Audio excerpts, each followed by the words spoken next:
नमस्कार। कहानी गोल्ड में आज सुनिए डॉक्टर प्रतिभा सक्सेना जी की लिखी कहानी भगोने में चम्मच। दोस्तों, डॉक्टर प्रतिभा सक्सेना जी की हिंदी की प्रमुख पत्र पत्रिकाओं में विशाल भारत से लेकर कादम्बिनी व धर्मयुग में लगभग नियमित रूप से रचनाओं का प्रकाशन होता रहा है। तो आइए सुनते हैं इन्हीं की लिखी कहानी। अपने मन की किताब मिल जाए तो उसे पढ़ने का मजा ही कुछ और है, पर ऐसी किताब आसानी से मिलती कहाँ है जिसके रस में मन डूब कर रह जाए। बहुत दिनों बाद आज कहीं एक मन की किताब मिल पाई है। जब से पढ़ना शुरू किया है और सब चीजों से मेरा ध्यान हट गया है, सारे काम पड़े हुए हैं और मैं बैठी हूं उसमें डूबी हुई। बीच में किसी का आना जाना ना हो, यही मना रही हूं मैं। सुबह 11 बजे लोग चले जाते हैं, पति अपने काम पर। काम वाली सुबह जाने के बाद दोबारा आती है 5:30-6 तक। तब तक मेरी छुट्टी। 5 बजे जब ऑफिस से लौटेंगे, चाय नाश्ते का काम होगा, पर तब तक तो मैं उसे पूरी कर लूंगी। जब चाहो घर पर कोई ना आए, तब उपट कर कोई ना कोई आ धमकता है। आज पड़ोस की अम्मा जी आकर बैठ गईं। बहू घर पर है नहीं, मन नहीं लग रहा सो इधर चली आई।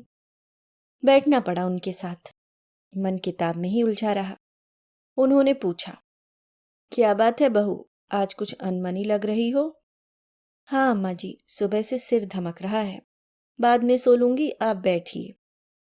अरे हम तो यूं ही चली आई, बहुत दिनों से तुम्हारी खबर नहीं मिली, सोचा चलो देख आए।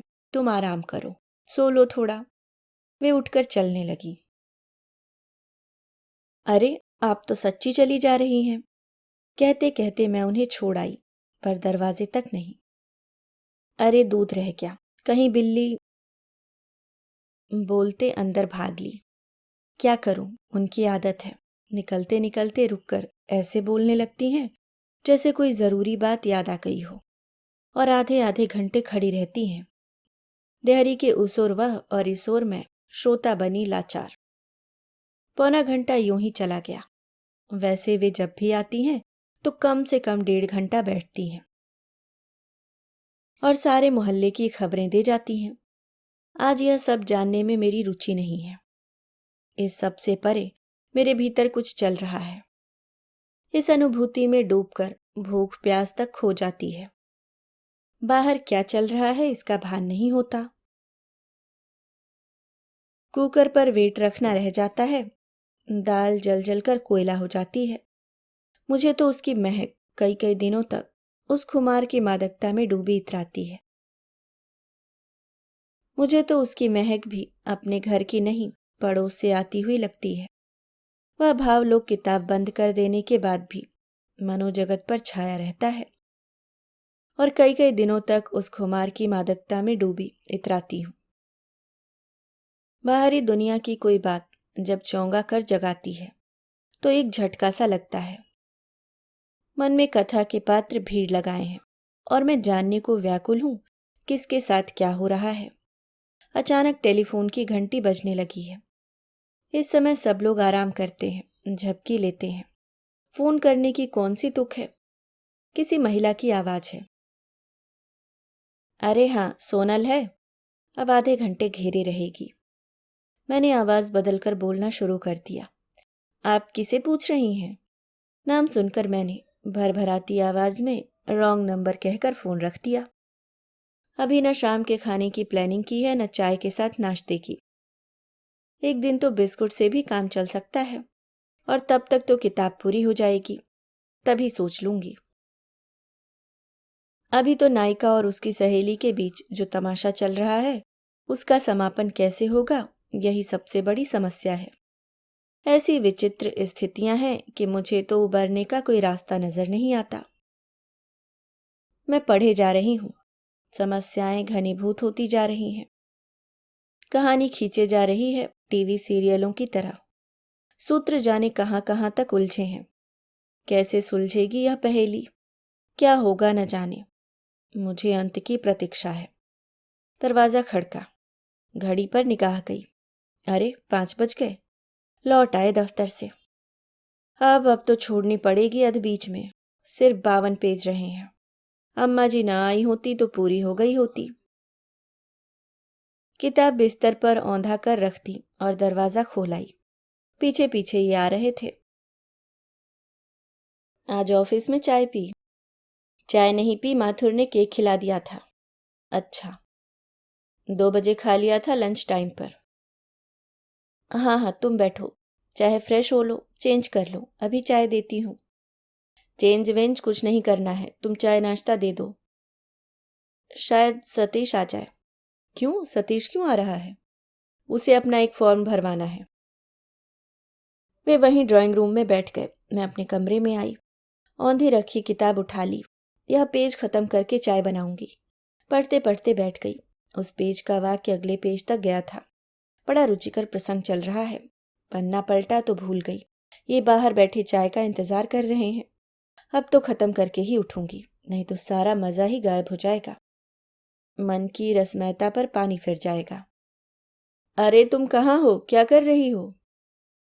क्यों, चाय बना रही हूँ। यह कमरा किचन के पास ही है। किताब पढ़ते पढ़ते मैं किचन में गई और 2-3 बर्तन खटका दिए। अगर ऐसे में चाय का पानी रख भी दिया और चीनी की जगह नमक डाल गई तो सब बेकार हो जाएगा। एक बार ऐसे ही मन किताब में लगा था और मैंने दूध छानकर चढ़ा दिया। किताब पढ़ते पढ़ते जाने कैसे मैं कमरे में आ गई। दूध उबलता रहा, फैलता रहा और अंत में भगोना जलने लगा। जलन की महक लगी। मैंने सोचा पड़ोस के घर से आ रही है। उस समय घर में कोई था नहीं। भगोना जलकर काला पड़ गया। फिर मैं चौंकी। अरे दूध, दूध कहाँ था वहां? भगोना काला हुआ जा रहा था। मैंने झपट कर गैस बुझाई, पढ़ना बीच में छोड़कर। यही तो होता। ऐसा कुछ हो यह मैं नहीं चाहती। कुछ 35 पेज बचे हैं। कितनी देर लगेगी? मुश्किल से 10 मिनट। बार बार उठना न पड़े, मैं भगोना और चम्मच किताब के साथ कमरे में लेती आई। हर 2 पेज के बाद भगोना बजा देती हूँ। ये इत्मीनान से बाहर बैठे हैं। किताब पढ़ते पर कोई आवाज देता है तो एकदम झटका लगता है जैसे मैं आसमान से जमीन पर आ पड़ी हूँ। कितनी समस्याओं का समाधान होना है। मन में शंकाएं कुशंकाएं उठ रही हैं। बिना पूरी पढ़े उनका निवारण कैसे होगा? मुश्किलों का कोई और छोर नजर नहीं आ रहा था। ऐसी विषम परिस्थिति में पड़े रहना किसे अच्छा लगेगा? अरे अभी चाय नहीं बनी। ओफो, अपने यहाँ के आदमी, इन्हें किसी के जीने मरने की परवाह नहीं। मौका पड़ने पर 1 कप चाय भी नहीं बना सकते। लेकिन मैं कह नहीं सकती। अभी कहा सुनी होने लगी तो एकदम मूड चौपट हो जाएगा। सारा आनंद गायब हो जाएगा और किताब धरी की धरी रह जाएगी। नहीं, इस समय कोई झकझक नहीं।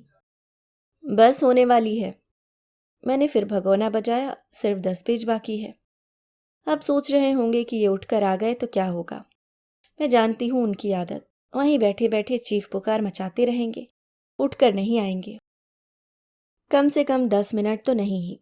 और अब बचा ही कितना, 5-7 पेज। इसके बाद तो जाकर चाय चढ़ा ही दूंगी।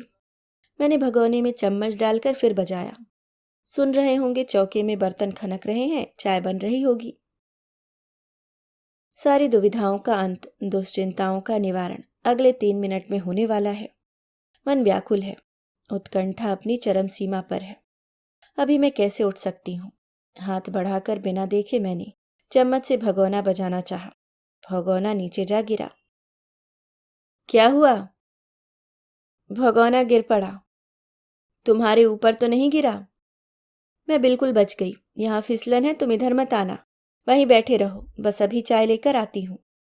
दिमाग तो किताब में लगा है। इसमें डूबी डूबी मैं चाय कैसे बनाऊं? वैसे भी इस मनोजगत से इतनी जल्दी निकल थोड़े ही पाऊंगी। बहुत देर तक दिलो दिमाग पर यही खुमार छाया रहेगा। ये कुछ कहेंगे मेरी समझ में नहीं आएगा। दिमाग कहीं और व्यस्त होगा। 5 मिनट और निकल गए। अरे चाय ला रही हो? हाँ हाँ, बस होने वाली है। अब तो सिर उठाने का भी मन नहीं है। सारी उत्कंठाओं, दुश्चिंताओं और उलझी हुई समस्याओं का समाधान और समापन होने वाला है। बस 3 पेज, फिर मैं निश्चिंत निर्विघ्न मन लेकर उठूंगी। भगोने में पानी भरकर गैस पर चढ़ा दूंगी और खड़ी हो जाऊंगी वहीं, उसी रस में डूबी। इस माया लोक से इतनी जल्दी थोड़े ही बाहर निकल पाऊंगी। कुछ करने का मन नहीं होगा। कोई कुछ कहता रहे सुनाई नहीं देगा। कानों तक पहुंचेगा पर समझ में नहीं आएगा। मैं चाय बनाती खड़ी रहूंगी, उसी रस में भीगी डूबी डूबी। मैंने भगोना उठाकर जोर से रखा, इतनी जोर से कि इन तक आवाज जाए। आखिरी पेज भी बहुत भरे भरे निकले। बस बस होने वाली है चाय, ला रही हूं। और मैंने आखिरी बार भगोने में चम्मच झनझनाकर बजा दिया है। अभी आप सुन रहे थे डॉक्टर प्रतिभा सक्सेना जी की लिखी व्यंग कहानी भगोने में चम्मच। उम्मीद करती हूँ दोस्तों कहानी पसंद आई होगी। अगर आप चैनल पे नए हैं तो सब्सक्राइब करना ना भूलें। धन्यवाद।